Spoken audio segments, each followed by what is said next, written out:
What's up, everybody? I'm back. I'm currently caramelizing like 6 onions.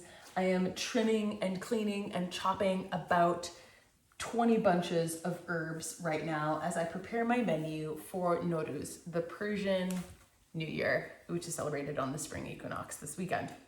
So rather than like teach you a recipe or a technique today, I just wanted to talk about the significance of Nowruz. It is an ancient Zoroastrian, ancient Persian tradition that is still highly celebrated. I don't know a single Iranian person who doesn't celebrate this. In modern Iran, in the Iranian diaspora, it's celebrated, and I'm just picking my herbs right now.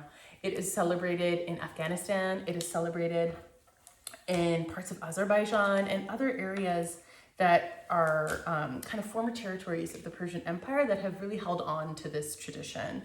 So they each have kind of their own sort of local flavor depending on cultural specificity, their own practices. But what they all have in common is really thinking about spring as the bringer of new energy and thus the new year.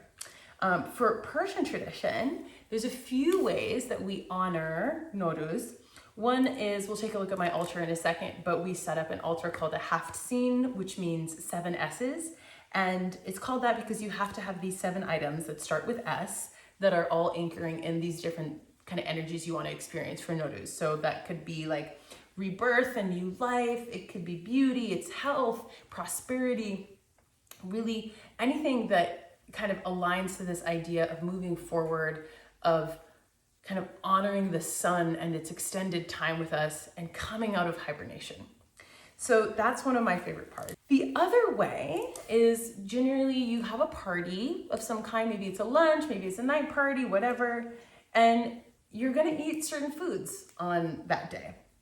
And this isn't uncommon for different traditions. You know, there's different foods that you eat on different holidays, but with Nowruz, it always features lots of herbs. So what I'm making right now is kuku sabzi, which is a Persian herb frittata. Eventually I'll teach how to make that one in my family's style. Herbs for Nowruz, we're having them in our food because herbs really sort of represent, look at how bright green this is.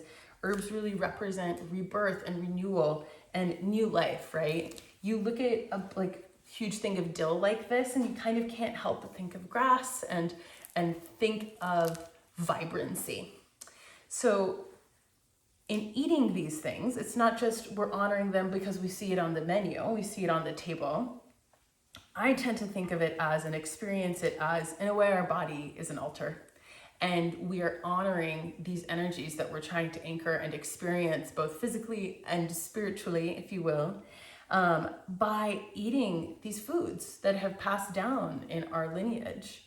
And by metabolizing them, it's like we're actually physically anchoring that energy.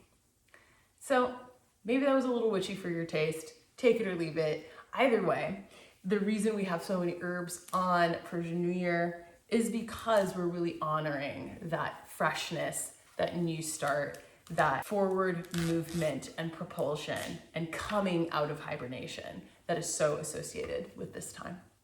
So enjoy the coming of spring and you'll get more herbaceous foods very soon.